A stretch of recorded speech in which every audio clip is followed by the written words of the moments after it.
Do you recognize this little person? We hope you do, for your sake. He's not just a cute cartoon. He's a very important person at John Deere. We show him suffering injury, so you won't. Or your hired hand won't. Or some member of your family won't suffer. After all, we say him, but it could be a her. Now do you recognize this figure? That's right. The figure on dozens of safety signs at key locations where alert operation is especially important. You know it's important to read your operator's manual, especially the safety section. But it's just as important to read that machinery itself. Read the safety signs that warn you of potential hazards, signs that remind you of danger. John Deere urges you to take time and take care, so this little person doesn't suffer for nothing. Pay attention to what he has to say. Then when you see this figure, you won't just see a cartoon. You'll remember this represents a real person like you. We hope you'll remember who you're protecting. Otherwise, an accident could give you more than 7 years bad luck. You just might be out of the picture.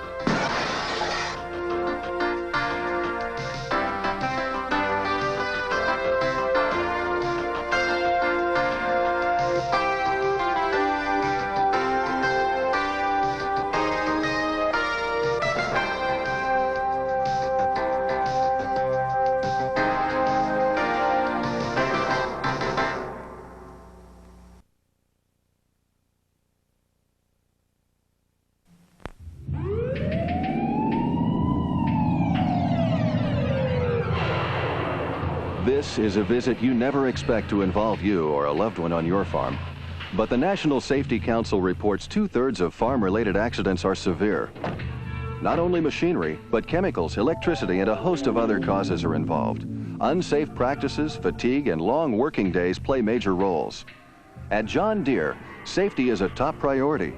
That's why we brought out the PowerGuard PTO that provides total coverage of spinning universal joints, and pioneered Roll Guard and Sound Guard protection. Although you know never to get off a combine when it's running, nearly 20% of combine accidents involve a stationary but running machine. Now for your added protection, if you stop the combine and forget to switch off the header, a sensor in the seat of the new Maximizer combines shuts it down seconds after you leave the seat. Added protection that could save your life. Now, John Deere MFWD-equipped tractors help you stop heavy loads and heavy implements better with full four-wheel braking. Now, the four-wheel drive automatically engages whenever both brake pedals are applied. Stopping distances are shortened considerably. Safety decals are in more locations and feature graphic drawings warning of dangers. These new design features are only part of the story. You are the key to your own safety. Stay alert, read the manuals, follow the safety rules. To get your attention, this accident was only staged. It had a happy ending. At John Deere, we are concerned about your safety. Safety. Learn to live with it.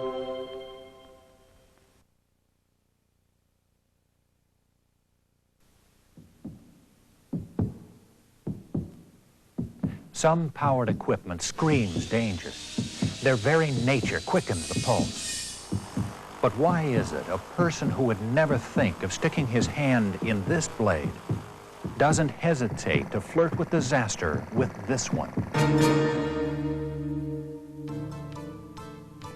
Outdoor power equipment, whether it's walk-behind mowers, lawn and garden tractors, riding mowers, or compact utility tractors, should all be treated with the utmost of respect. Unfortunately, they're not. And this is an attitude that's wrong, maybe even dead wrong. Operating equipment safely isn't hard to do. All it takes is the right attitude, a positive safety attitude. Even though today's equipment has safeguards, no machine should be considered totally safe. But the beauty of operating equipment with the right attitude is that you can enjoy it, even gain productivity, and still practice good safety habits. Remember, safety depends on the machine, how it's equipped, as well as how you use it. Many times, an accident is the result of an operator cutting corners to save time, such as this improperly ballasted or weighted tractor. This, plus a careless attitude, can turn a beautiful day into a tragedy. In this case, a properly weighted machine, operated correctly, could have avoided an accident. It's easy to develop a positive safety attitude. The first step is to read the operator's manual that comes with your machine. Don't just read it, digest it. And read any safety decals on the machine and heed their warnings. It's an investment that will pay off every working day. All of this will help you prevent basic errors that can hurt you, innocent bystanders, or the machine. The manual tells you how to operate and maintain the machine. It describes the safeguards built into the equipment. Real safety begins in your mind. That's why the manual also points out safe operating practices that will help develop a positive safety attitude. Okay, you've read the manual. Now, let's put you in the picture. Are you dressed right? Hard shoes with traction soles and no loose articles of clothing that get caught in the machine. First, let's scope out the area. Even your friendly backyard may hide objects that were not there last week. Many times, an otherwise safe-looking area is loaded with booby traps. The result is mower missiles. This test actually measures the discharge pattern of blade-thrown objects. Notice how few nails hit above the blade or grass line. That's because the deflector keeps the nails low. However, take the deflector off or tie it up, and it's easy to see how dangerous a machine like this can be. Tests like these measure the design effectiveness of the deflectors. No deflector will prevent all thrown objects, so rake up those sticks and stones. And most importantly, keep all the safety shields exactly where they should be. The operator's manual has helped you understand all the controls. So let's start mowing.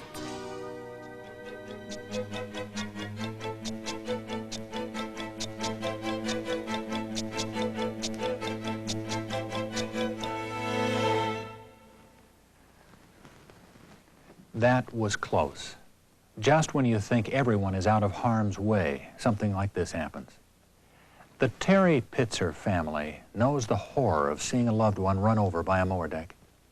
This story offers a real-life example of an incident that should never have happened. One day last summer, my husband was mowing our back lawn. As he mowed near our swing set, much like this one, he told our 4-year-old daughter to move to a safer place for the time being. She then climbed to the top of the slide to watch Jim mow. All at once, she slid down directly in his path. Jim made a desperate grab for her and in so doing leaned off the seat. He wasn't quick enough to catch her and her foot slid under the mower deck. Fortunately, when Jim leaned off the seat, the safety shutoff feature was activated and our daughter's feet were saved. It's easy to look back and see that Brittany wasn't in a safe spot on top of that slide. It's a valuable lesson we learned, and happily, it didn't cost us our daughter's legs to learn it. You can never be too safety conscious with kids.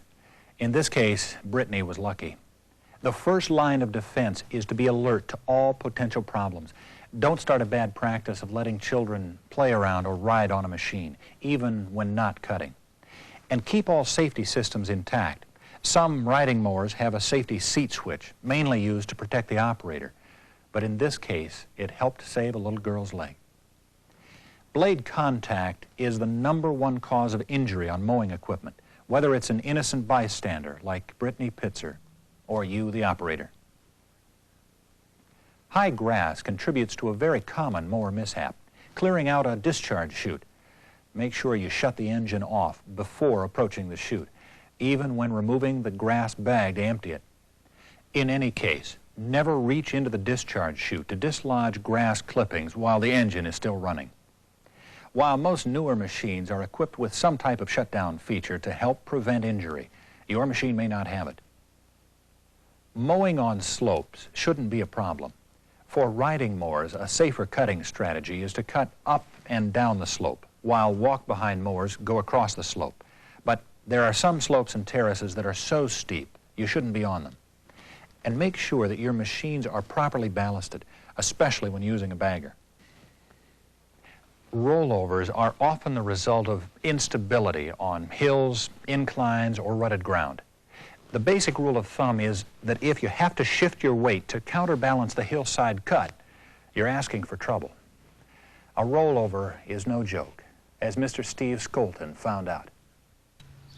I was operating a compact utility tractor similar in size to this vehicle when I was loading dirt onto a pile. I was operating basically on level ground, but one of the tractor's front tires fell into a hole and the tractor started to roll over. The first thing I remember was feeling the seat belt tighten around my waist and being very thankful that I had remembered to buckle it before I started operating. I found out that the inertia of your body during a tractor rollover is almost impossible to overcome without a seat belt. I also found out that it's important to have your tractor ballasted properly for the work you're trying to do. Although the accident could have been avoided had the tractor been properly ballasted, it was important that I had my seat belt on and I didn't get hurt. All equipment that offers a rollover protective structure, or ROPS, is equipped with a seat belt. Be sure you wear it. The ROPS and the seat belt work together to protect you. We hope that our demonstrations and testimonials pressed home a few of the dangerous situations to watch for. Here are a few other tips. Push a mower forward as much as possible during operation, and don't pull it back toward you. You might cut off your toes. And carry no passengers. Passengers can easily fall and be run over by the mower. Outdoor power equipment is built for one person and one person only. Read all safety decals and follow their warnings. Maintain your equipment properly. Not only will this keep it in top running condition, but also in top safety condition as well. Grass can be slippery, especially with dew or rain on it. Know the limits of your machine. Sometimes what you might think is a safe operating speed can turn into a dangerous skid. Always operate at a safe speed. Remember, your machine is a workhorse, not a racehorse. Any power-driven shaft during operation can be extremely dangerous. It is important to keep all protective shields in place at all times and replace all broken shields immediately. Carry your loads low to the ground during transport. This improves control and with proper ballasting and safe operating speeds helps prevent tip over. Before getting off the machine, set the parking brake. This is very important on units with a hydrostatic transmission as well as those with a gear transmission, as they both may roll without the parking brake set. Also, stop the engine and remember to remove the key. This is all part of developing a positive safety attitude. It's not very hard to do, and the returns are worth the effort. Follow this safety checklist. Read your operator's manual and understand it. Follow all safety warnings in the manual and on the decals of the machine. Be sure that you and everyone who operates the machine understands safe operation, looks out for potential hazards, and is mature enough to operate it. Be sure to keep bystanders, and especially children, away at all times. And be sure that all safety devices and shields are maintained and kept in place. All this means is that you can have a more productive working day by employing a little common sense and treating your power equipment with the respect it deserves.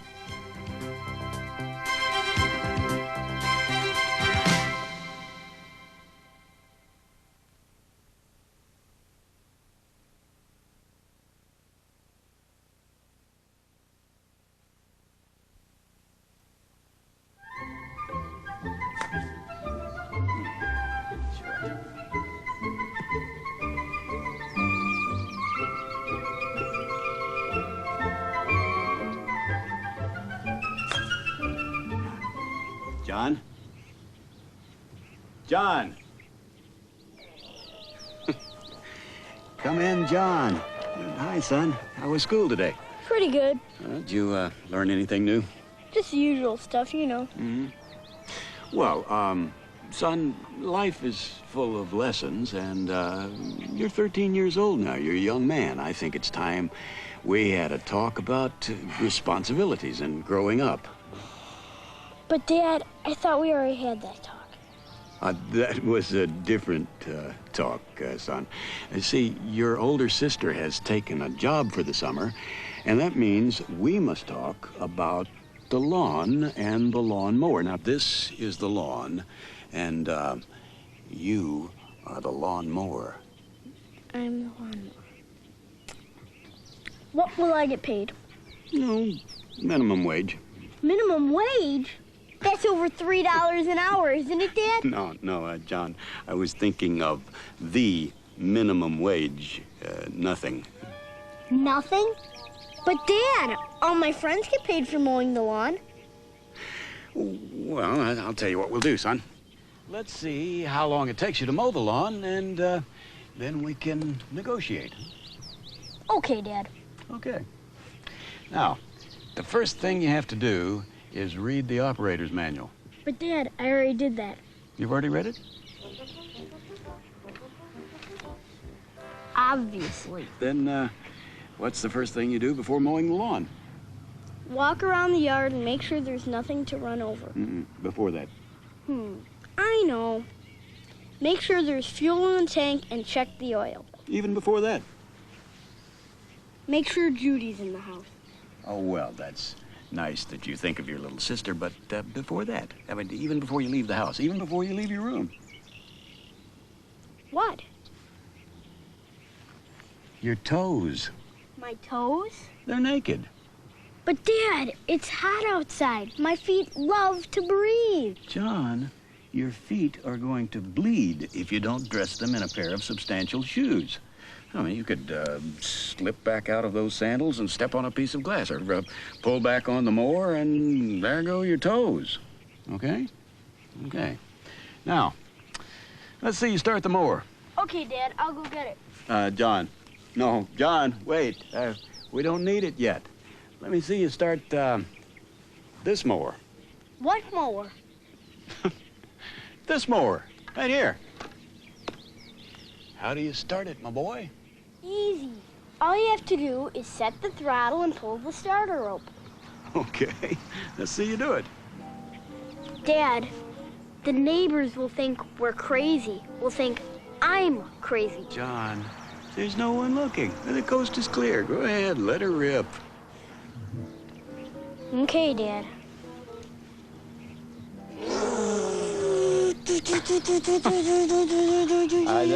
That's great, son. The mower is running just fine. Here, let me reach over and turn the throttle down just a tad so you can hear me.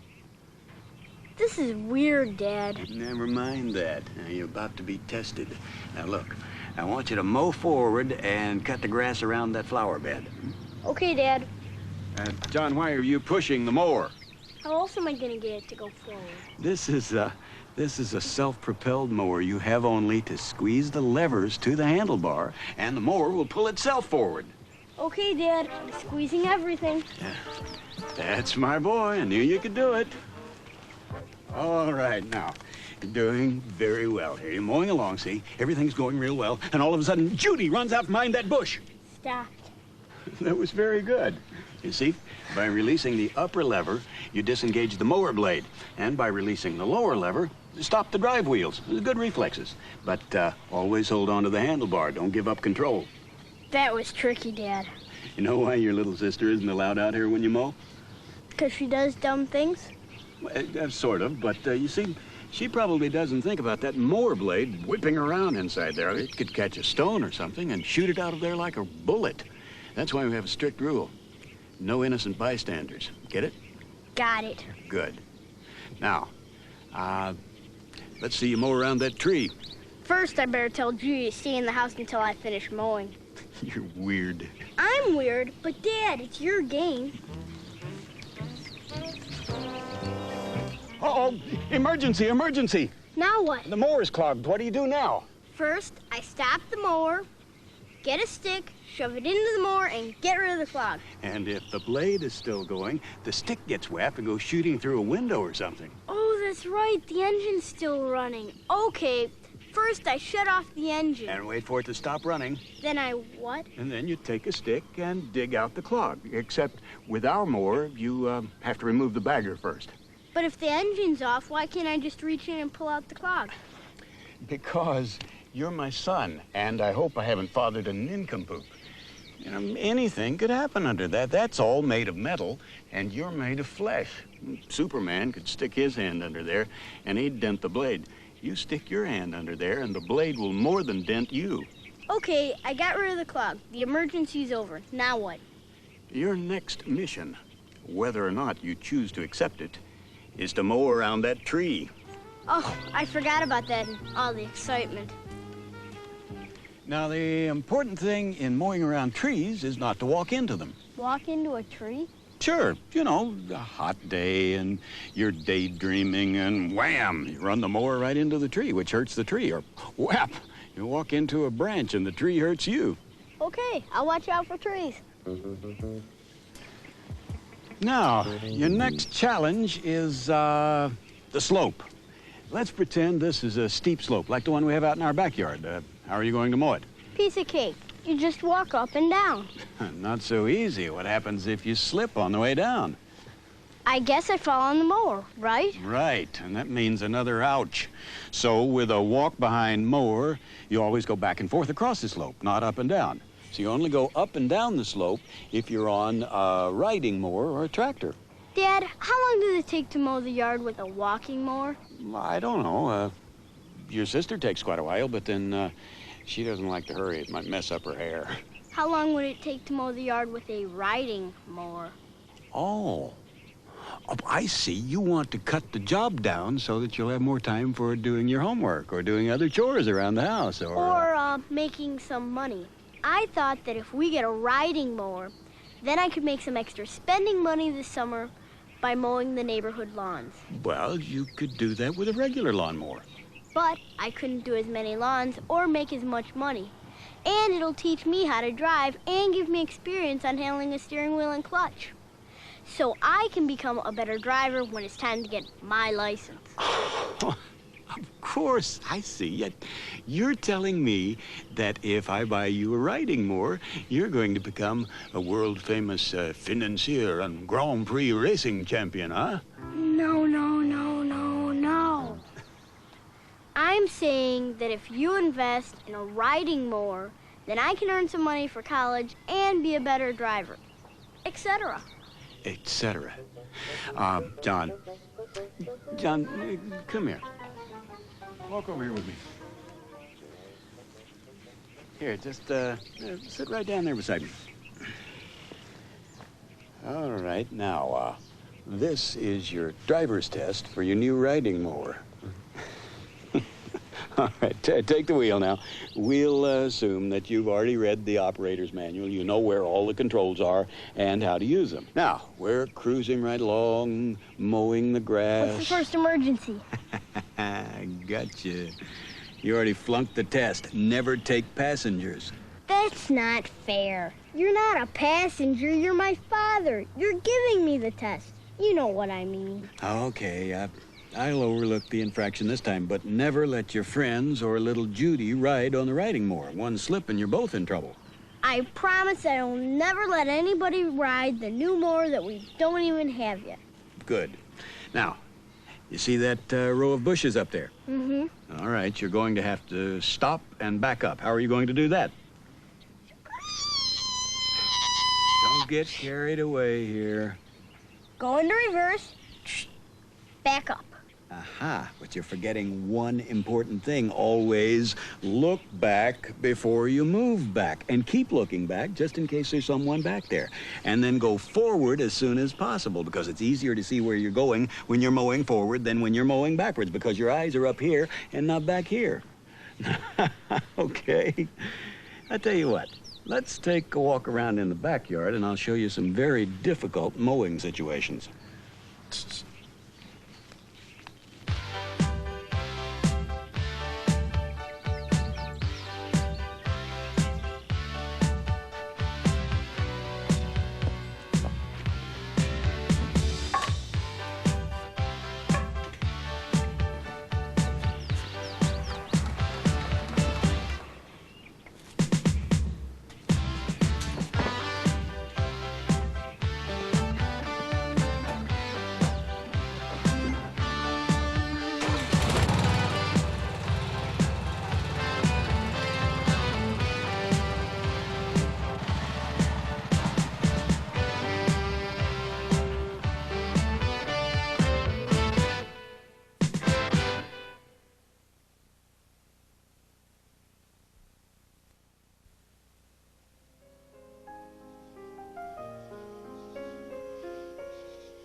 I give thanks every day for the children. They've helped me cope with all the changes. It's been 6 months now since Tom was killed. In a way, it seems like Tom's accident happened just yesterday.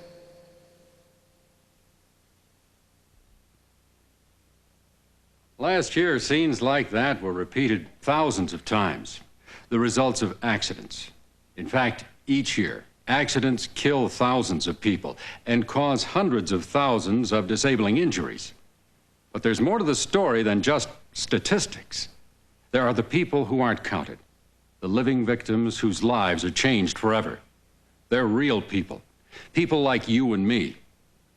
John Tomanak operated heavy equipment for 28 years. One day, while operating a used bulldozer that didn't have an overhead protective structure, he decided to push over a tree. I was always careful with the equipment and never had any accidents whatsoever, not even near accidents. But this morning on the farm, I was plowing up some ground to seed some wheat. I don't know what told me to go to push on this tree, so I went up to this tree with a dozer, and it was sort of in a way for plowing, so I went to push it down. Well, that's the last I remember. But whatever happened when I attempted to go and push it, something broke off on the top. To this day, I don't know what happened, but apparently it knocked me out, and there I was unconscious all day, from about 10:30 in the morning till 7 that night when I woke up in the hospital in Traverse City. And I was paralyzed from my nipple line on down. No movement whatsoever, but I did have use of my arms and hands. All the burden was left on Betty, and she had to do all the chores, and besides the housework, and then besides with me, she had a lot of work. I had to have help like getting into bed, and she had to even help me in the bathroom, plus all the work around outside of the home too. Painting, upkeep, feeding the cattle, and make sure the fences are in good shape. And then if we go somewheres, she'd have to help me into the car, which was a big job for her at the time, till she got used to it. Now at home, we rigged up our own exercise pulleys and ropes, and I try to do all I can as far as exercise, and my wife is always on the ball and good. She does all she can to keep me more happy, and she'll say, well, let's go and do this, or let's go somewhere this evening, or whatever, and tries to keep me on the brighter side. But there are times that it's depressing. You just can't do the things you want to do. There's no way you can do it. Everything you've made all your life, it all goes for medical expenses, hospitals, therapists, traveling to and from your destination, like chiropractors, and all of that. A person don't realize when he's on his feet and working. I never did myself. I never thought it was a person would have to lose all this during his life all at once, just to be working one day and next day you wake up and you're cut off of everything, your mobility, and you're losing a lot. There's no words can explain it. You just have to be careful, and when you buy any equipment, just make sure you have roll guards on and brush guards, whatever needed, to break the fall of a tree or whatever, wherever you're working at. I've seen guys work careless around the job, and myself, I was always careful. And I never dreamed of this happening to me or to no one else. But when it does happen, that's when, well, you almost have to keep thinking positive and have hope, or else you run yourself right down. There's no words can say, or you can't hardly believe when you're on your feet what it's like to be without being on your feet in a wheelchair. It takes a lot away on you. It does. What causes an accident? You might think it's taking a risk, operating without a ROPS or other safety devices in place. But many people involved in accidents don't look at it that way, at least not before their accident. That's because they may have done the very same thing many times before, and nothing ever happened, except for that one time. Many accidents cause more than physical injury or death. When they involve others, they can cause a lifetime of anguish. Marty Tackaberry operated a four-wheel drive compactor in a sanitary landfill. Since his accident, Marty finds he can no longer work at the same job. Instead, he runs a Packer truck like his friend Mike used to run. Mike was a real good friend of mine. We always got along real good. And he would back in, stop the truck, and he'd get out. And it was just common practice that me and Mike talked 5 minutes. And he'd come in twice a day, and we talked 5-10 minutes each time. So it wasn't uncommon that Mike got out that day, and it was in November. So we were talking about he had just shot a deer. So we had a conversation about the deer he had just shot. And we finished talking, and he says, well, I got to get back to work. And he headed back towards the truck, and I went up the side of the hill, like I always do. And he pulled his truck out away from his load, 100 feet or so. And when the trucks dump a load, they dump it out, and it falls against the side of the hill. And sometimes the trash will fall out to the sides of it. Now, Mike's truck did this because it packed weak, and the garbage fell out to the sides. So it had probably a 3 to 5 foot mound out to each side of the load towards the front. So when I come back down the side of the hill, I'd sweep around like this and then push the load up the side of the hill. And it was a practice that I'd done ever since I started. So when I come back down around the side of the hill, I drove the machine over top of the lump of garbage, and Mike just happened to be in behind this little mound of garbage. And by the time I seen Mike, I never actually seen him, I seen his hat, it was too late. The machine had already crushed him. It was probably up to his chest as far as the machine run on him. And I slammed the machine in forward gear and rolled it forward and put the bucket down to keep it stable. And I jumped out of the machine to go back and check on Mike. He was still conscious, just like normal. And it didn't hit me then that he was actually hurt. I thought maybe I got his ankle or a leg or something, And I just looked at him. I says, Mike, don't move. I'm gonna go get help. And he says, all right, Marty, I won't. And then I left. And that was the last time I'd ever talked to him. I knew he was dead. I didn't want to believe it, but I knew he was dead. I took it for granted that he would be in his truck. So I had no idea he was back there. And by the time I realized he was, it was too late. And there's nothing I could do to change it. First, after it happened, I wanted to change places with Mike. I felt I'd done something wrong, and I should have paid for it. I don't feel that way anymore. At least not all the time. Sometimes I do. It's hard.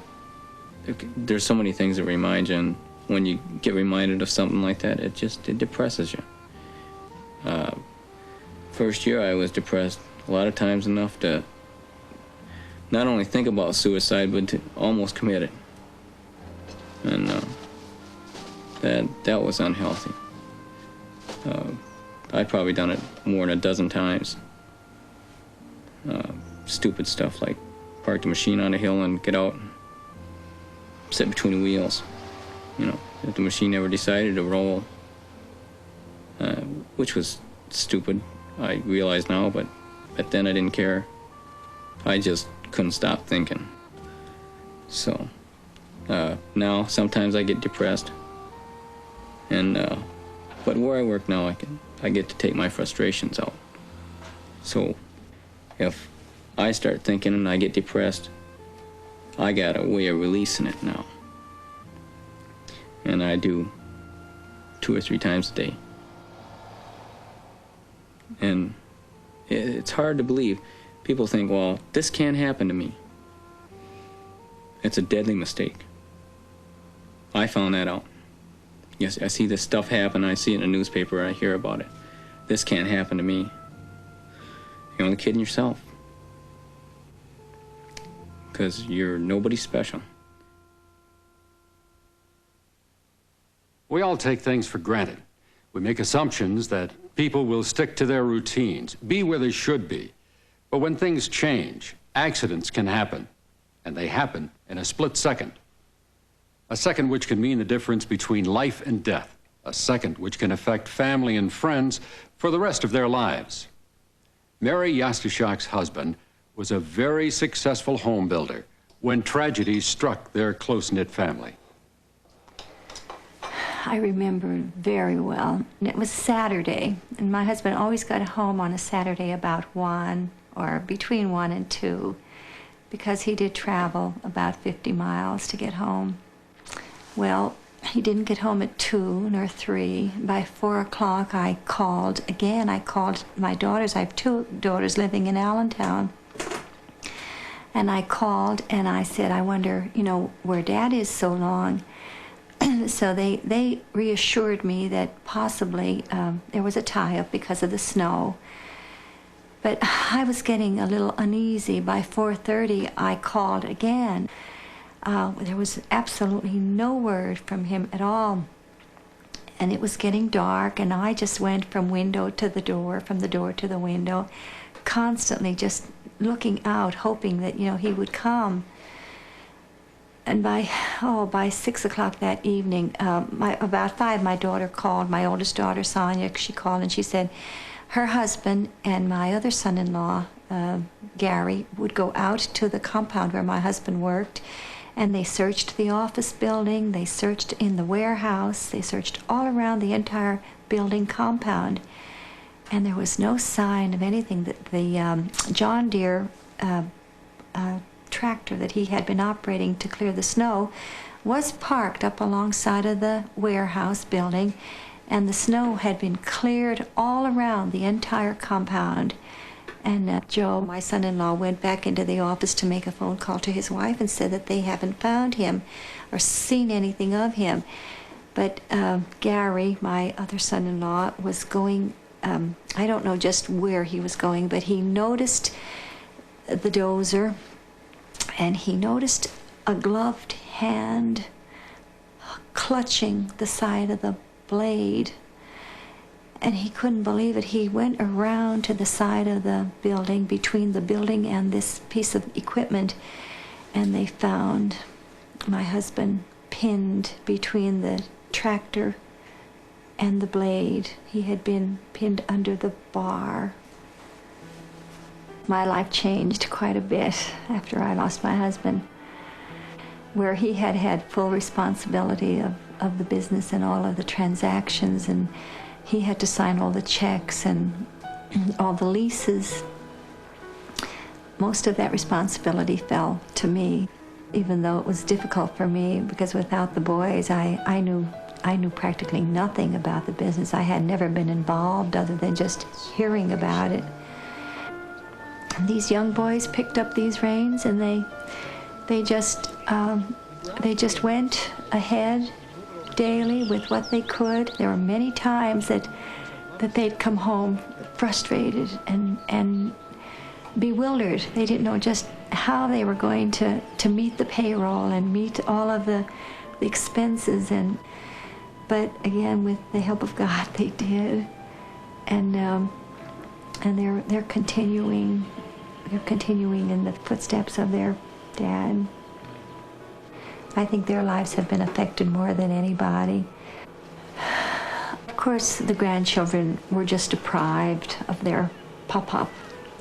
He used to play with them, and he used to take them, and I remember him taking the little boys and actually putting him on the seat of that very machine that he lost his life under, and they loved it. And they just, you know, he was their special pop-up. And my husband was a very active man. He just had a boundless amount of energy. And this particular morning that he went out to plow the snow, I'm sure that he never had a thought in his mind that that was going to be his last day on this earth. We just never know how quickly our light can be snuffed out. He left that morning, and he was alive and healthy and strong and ambitious, as I said earlier, and he never returned. And we just can't be too careful with machinery. Heed the warnings, read the labels, don't take chances, don't do anything that you really would be risking your life or the life of someone else, the life of a child. Or be alert, constantly be alert, because it is only a piece of machinery. And even though we trust in them, we think that they're well constructed and that they're operating according to the way they should be operating, they're just machines. And we just can't be too careful, because once a life is taken, there's nothing that can be done, and many, many other lives are affected by losing one life. My life has changed. What is an accident? It's the loss of life, the loss of hopes and dreams, even the hopes and dreams of those who survive, like Joe Shiren, a contractor who's lucky to be alive. What I was going to do was just let the machine warm up while we drank a cup of coffee on a cold winter morning. And I walked up beside the machine, right in front of the big back wheel. And I reached over and started it, and it started in gear and came over top of me, and it crushed me. It came right up over my leg, up over my pelvis, dislocated my shoulder. I was pushing myself out with my hand. I knew that if it got over this part of my body, I was done. So I was pushing myself out. I saw my leg and my pelvis go down like this and come back up, and I thought, oh boy, it's all over. But fortunately, it wasn't. The main thing I did wrong was started standing on the ground, but I found out the hard way it's a very stupid thing to do.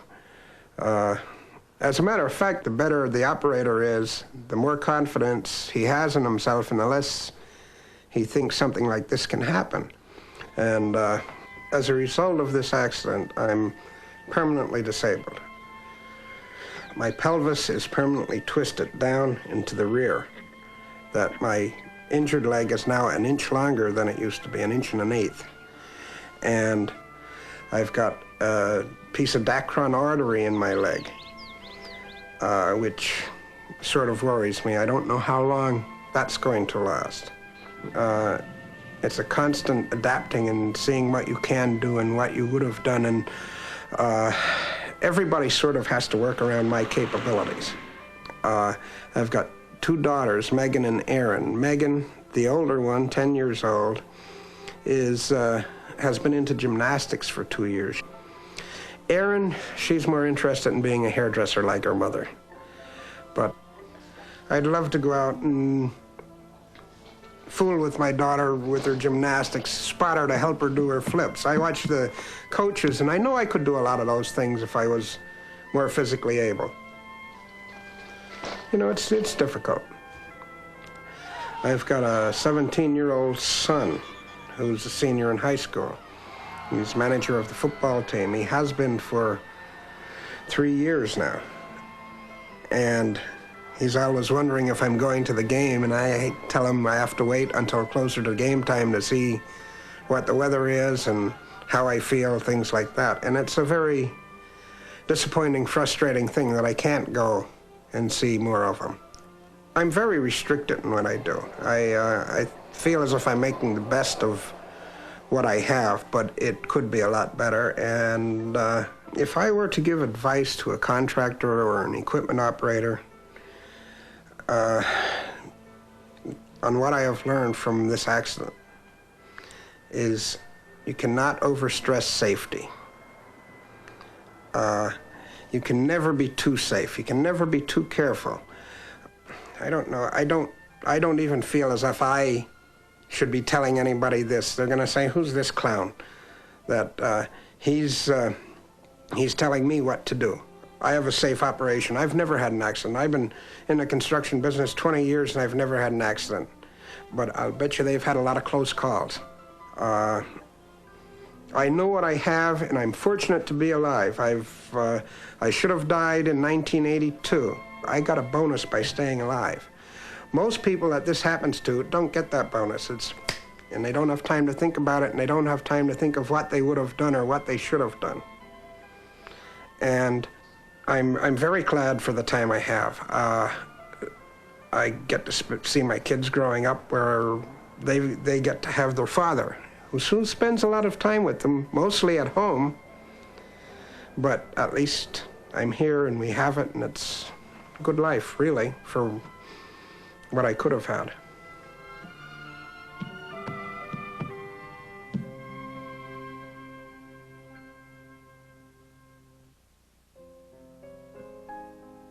The memories are still so clear. I know there's nothing I can do to bring him back, but I've wondered many times what might have been different or why this had to happen. Isn't it strange how we ask those questions after the fact, when it's really too late? It all happens so quickly, yet lasts so long. Love, Lynn.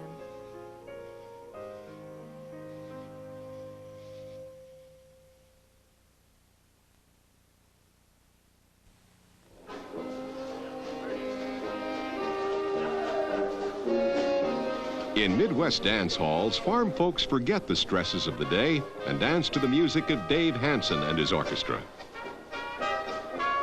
Playing the big tuba is Abbey, Nebraska farmer Joe Prohaska. I love my farming and I love music. I love my tuba playing, and through an accident I almost didn't have either one. I could have been a dead man. Joe's accident occurred on a winter day, driving a tractor down this steep hill on his farm. I kind of thought, well, it might be dangerous, but she started to slide and she jackknifed, and that was it. She went over. Joe was trapped under the overturned tractor for many hours. Here's, you might say, death is staring you right in the face. I mean, it could be just any minute. You know, if this thing would have caught on fire, I'd have burned to death. You're in a hurry. I had so many things to do that day, and you just don't think. You don't stop and think until it's too late. As a youngster, Leroy Billman of Columbus, Ohio, always excelled. As a teenager, he became the president of the FFA in Ohio. Now, as a young adult, he's still active in farming, but with a major handicap due to a serious accident. We were baling bean stubble. I took the tractor and the baler out to the field and began rolling up some bales, and on the first bale I encountered some difficulties with the twine system. I left the tractor running and the baler running, got off the tractor and walked back to find out what was happening. As I approached the baler, something happened. I was on the ground and my right arm was pulled into the baler. Many times we've done something for such a long time, maybe you've been involved with a certain activity for 5 or 6 years, and you begin to lose awareness of what that piece of machinery can actually do. Warning signs of danger are very visible on all farm machinery, including the power takeoff units. While using an auger, Pam Lillick of York, Nebraska, was wearing a ski jacket with a small, loose string. And somehow the string became entwined in the mechanism with disastrous results. I had a crushed left arm, a broken left collarbone, my right shoulder blade was broke. My lung was punctured, and I knocked 4 spurs off my spine. Accidents like this place added responsibility on a husband or wife. He had to do the farming, but he had to do all the household work. He had to make beds, cook food. A catastrophic accident frequently has a lifetime impact. For 10 years, Mrs. Harold Herman of Clarks, Nebraska, has run 2 farms almost single-handedly. It wasn't planned that way. Her husband is seriously disabled from the improper handling of anhydrous ammonia. I was going to hook the hose up, and the hose broke, and liquid hit me in the face, and I was just soaked with it. It was bad. And then since that time, my eyes has went pretty fast. Harold Herman's moment of carelessness with chemicals is relived every day as his wife handles the farm's chores. If I'd had goggles on, it wouldn't have been near as bad, or if it had been, wouldn't have been near as bad. At Purdue University in West Lafayette, Indiana, farm accidents are continuously monitored in the institution's agricultural engineering department. A safety research group under the direction of Dr. Bill Field compiles and analyzes thousands of accident reports from farms all over the nation. In this film, we saw several typical victims of serious farm accidents. Fortunately, all of them have survived their injuries and have returned to farming. At Purdue, we search for the causes of such accidents, looking at the operator, the equipment itself, and the environment in which it was operated. In this regard, let's review our filmed examples. Joe Prohaska admits he used poor judgment driving his tractor down a steep, slippery hill. Leroy Billman became complacent, forgetting to shut down his tractor and baler before checking the equipment. Pam Lillick overlooked the hazards of working around moving machinery while wearing loose clothing. Harold Herman failed to wear protective goggles while handling toxic chemicals. Our main concern is to help farmers prevent serious accidents before they happen. So what can you do to keep your farm accident-free? Most important of all is an awareness of safety procedures for each and every job that you do. An excellent source for safe farm practices is this Agricultural Safety Guide, compiled by the nation's leading safety authorities. This is a type of information that will help keep you and your family safe on the farm.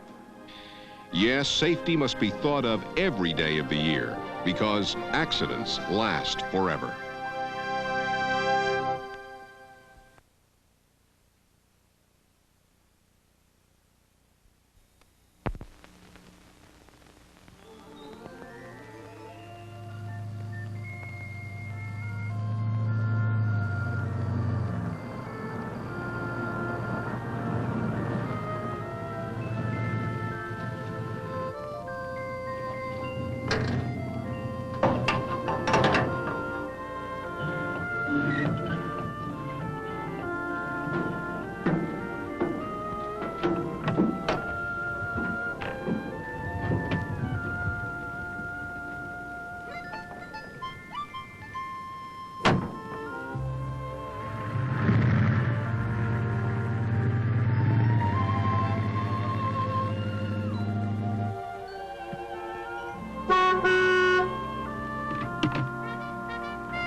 Harvest time, the time you really find out how well your hard-earned investment and long hours have paid off. But sometimes in the rush to get the crop in, we catch a bad case of the gotta-goes and forget all about safety. The gotta-goes? Well, I guess my neighbor Gotta-Go Joe is about the best example I can think of. He's always so busy worrying about where he's got to go and what he's got to go get done that he forgets all about safety. Gotta go, gotta go, gotta go, gotta go, go, go, gotta go, gotta go, gotta go, go, go, gotta go,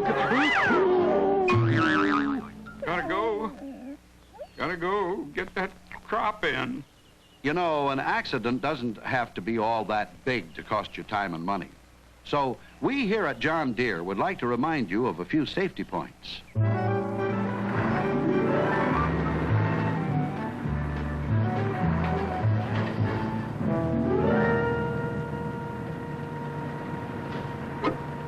Hey, Dad, this Tom. You read me?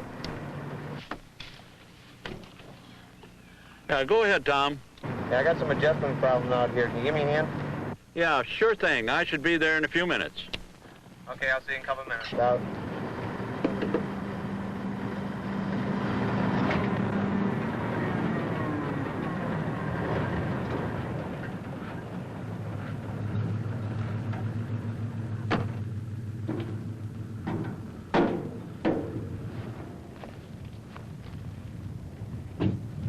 Got a little problem, huh, son? Yeah. Things out of adjustment over here. Take a look at it. Now, no matter what equipment you use, there are going to be times when you have to stop for adjustments, service or repairs, and downtime's always costly. But that's why it's also the easiest time to forget about safety. To forget about those safety warnings. To forget to turn off the engine and remove the key before working on moving parts. Or forget to replace a safety shield, because engaging the separator without all the shields back in place could cause a serious accident. Or if people aren't clear of the machine, that too could cause an accident. So blow your horn before you start up.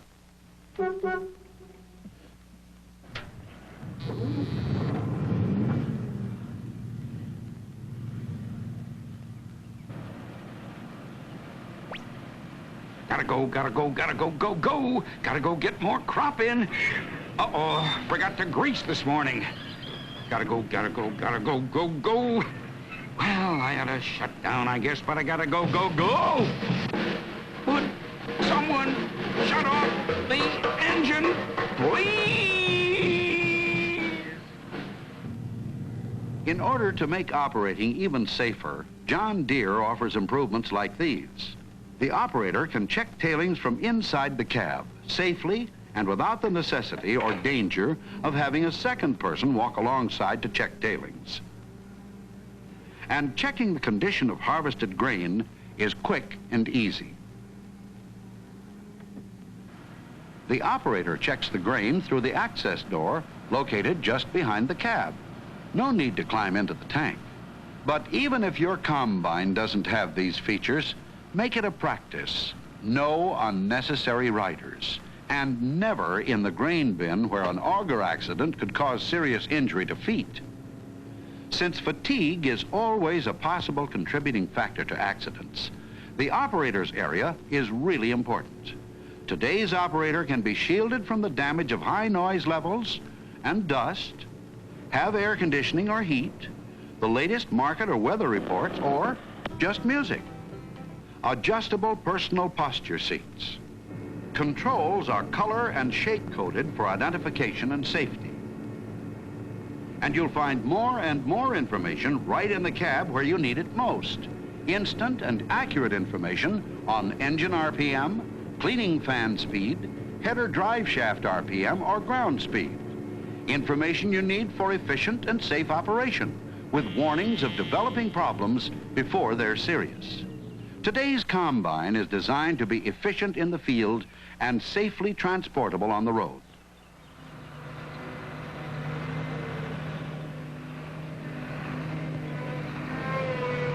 In transport, be sure to lock your brake pedals together. And a good lighting package is essential, not only for field operation, but safe transportation day or night. An SMV sign on the back. Warning lights where required. And don't forget to use the turn signals. But there are some common abuses that can cause really serious transportation accidents. Gotta go, gotta go, gotta go. Uh-oh, steering's funny. Joe, you did add the correct rear weights. I guess I forgot. Excuse me, trouble steering for some reason. You're not using an oversized header, are you, Joe? Look, Ted, I gotta go. I gotta go get more crop harvested. Gotta go. This is too slow. I can coast down faster. I'll just throw her into neutral and... But the very worst thing you can do is... Uh-oh. Oh!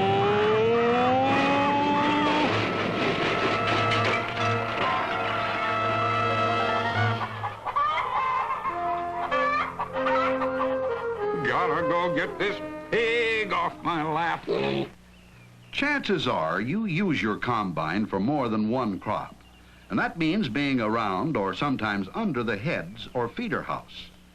That's why you'll find lift cylinder safety stops on John Deere feeder house hydraulics as standard equipment, on real lift cylinders too, and safety straps on the corn head end sheets.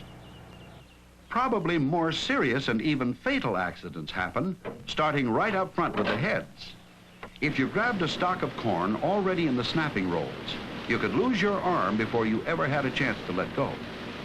The auger's designed to move crop to the feeder house quickly and efficiently, but accidents here are almost always serious. But it's the feeder house that may be the most dangerous place, and for one of the most frustrating reasons to an operator. Oh, got a whole lot of crop to go before that storm hits. Gotta go. Huh. Oh, no, not now, not now. Not a plug. Joe. Oh, doggone it, Ted, not now. I got a plug. Dad, ratted, ritter, rotten plug. Gotta go. Gotta go.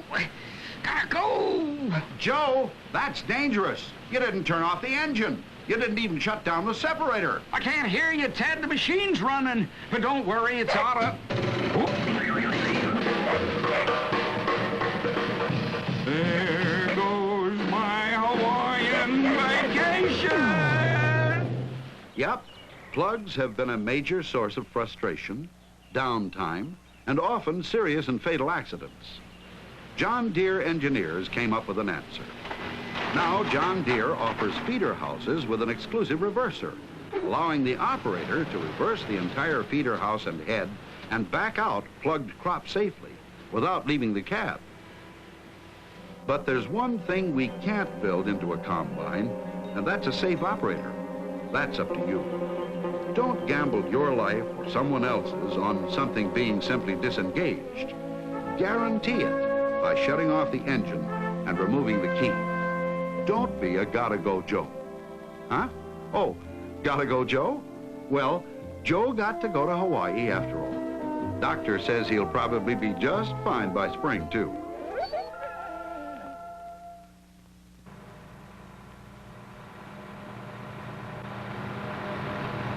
Well, we hope Gotta-Go Joe helped us make a few safety points and helped you to remember to be a safe operator, whether it's in the field, or on the road, or in your own farmyard, because you are important to us at John Deere, even more important to your family and loved ones. So be careful. Be a safe operator, please.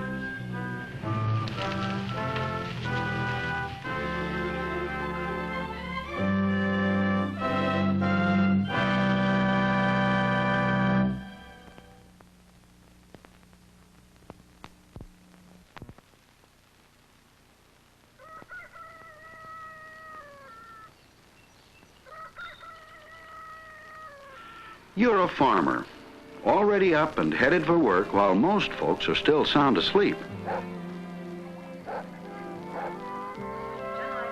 It's a good life, but it's a tough job. You have to have a PhD in experience. Have to be part weatherman, wondering if it'll rain or worrying that it won't. Yeah, farming's a gamble, all right. Seed germination, weeds, insects, and at least a couple of dozen other problems and risks almost every day.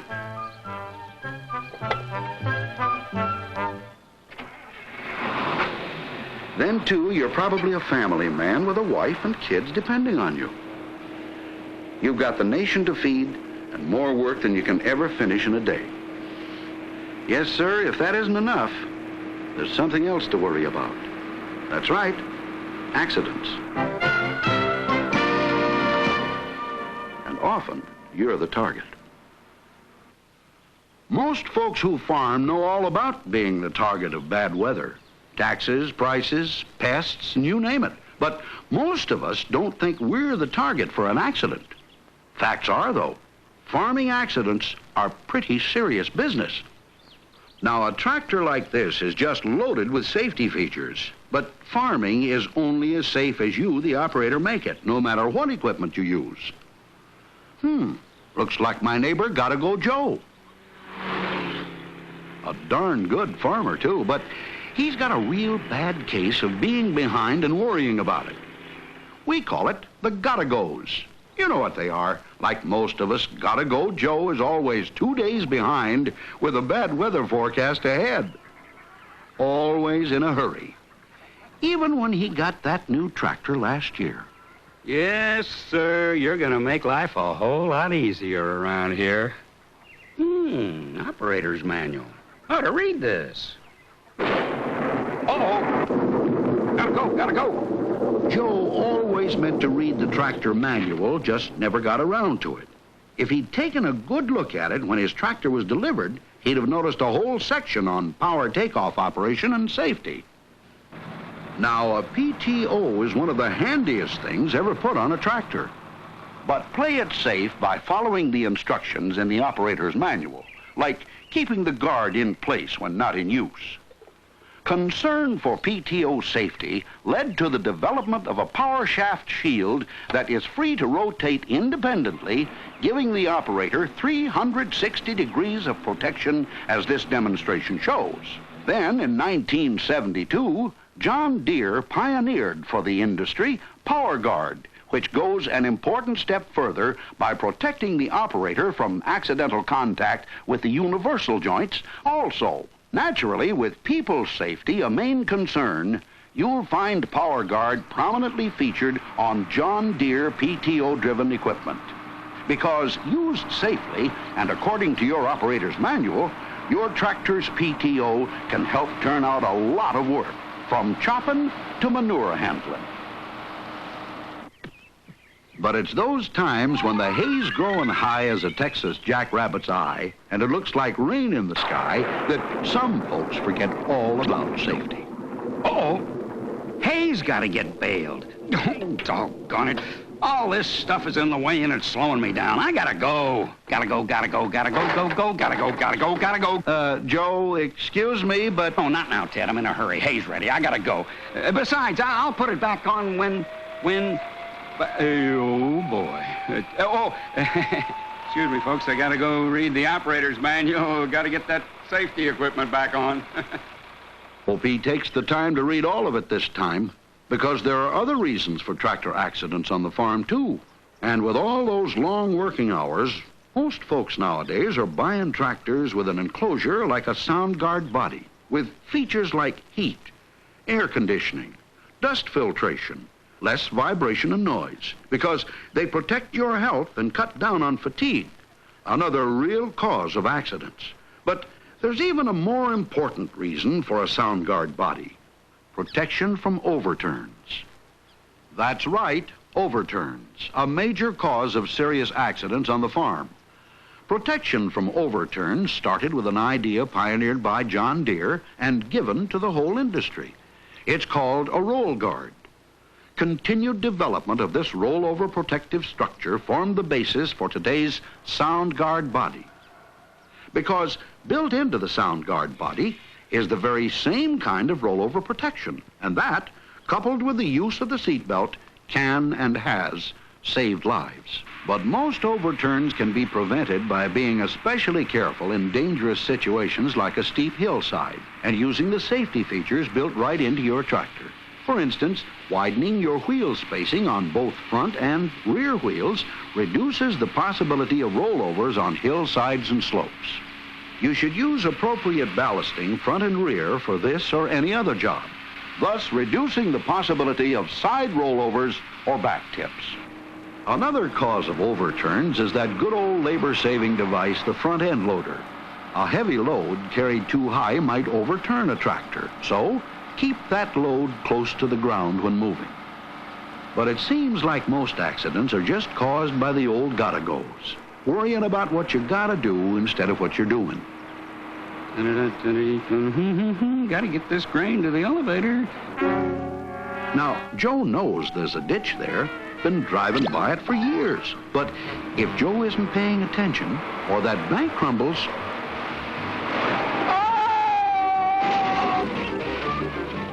Yep, one more case of the gotta-goes. Another accident combination is a little too much speed, a hole, a stump, or sometimes just a bump. Oh, gotta go get that fence fixed. Gotta go get that crop sprayed, too. Gotta go faster. Come on, go, go, go.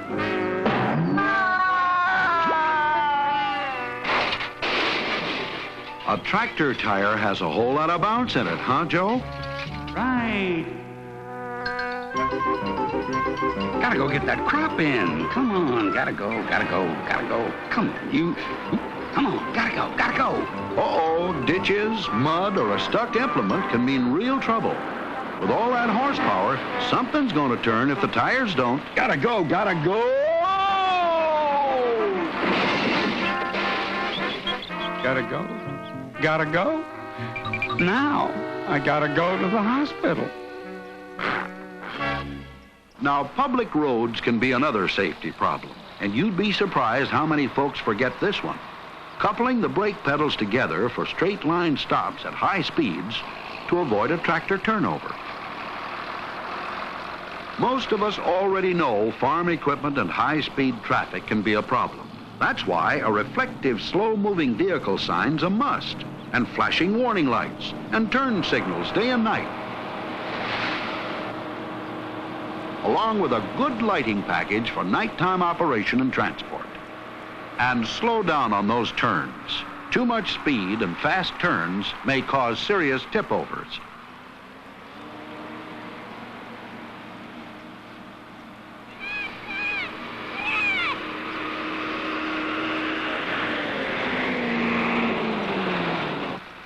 Hey, Dad, one ride! We both know better than that. Wait till I get it parked.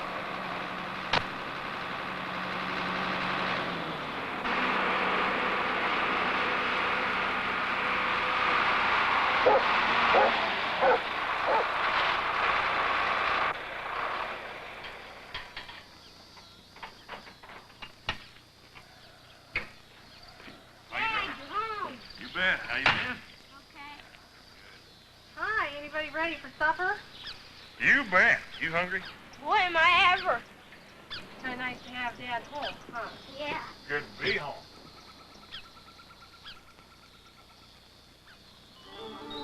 Yes, sir, it's been a long day. But somehow coming home safely after a hard day's work makes it all right. Oh, yeah. Gotta go, Joe? Well, Joe's feeling some better. And I guess Joe's pretty lucky the missus can drive a tractor, too. Let's speak plainly. We don't want to see you in bed or in a box. And neither does your family. That's why, over the years, safety has been a driving force in the design of John Deere tractors. So, next time you catch the gotta-goes, slow down. Please, be a safe operator, because you're important to us, and even more important to your family.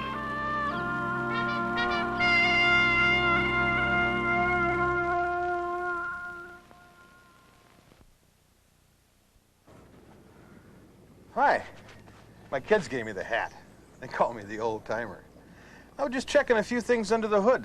The tractor doesn't want to start this morning, and I don't know why. The battery's up, but I just don't get a response when I turn the ignition key. Now I know there's a way I can start this tractor by bypassing the ignition and safety circuits. I can short across the starter terminals. But you know what happens if I do? Look here. I watched a demonstration that John Deere engineers conducted. They used some long wires to keep a safe distance away from the tractor while they bypassed the ignition switch and shorted out the starter. They also left the shift lever in gear on purpose, because some people leave their tractors in gear. You should never do that. Now the engineers are ready to short out the starter, just like some farmers do when their tractors won't start. Only the farmers are standing in front of a tire. Tractor started all right, and it sat there for a few seconds until the hydraulics built up. And then the tractor just moved forward suddenly. If a farmer had been in front of that tire, he'd never have had a chance.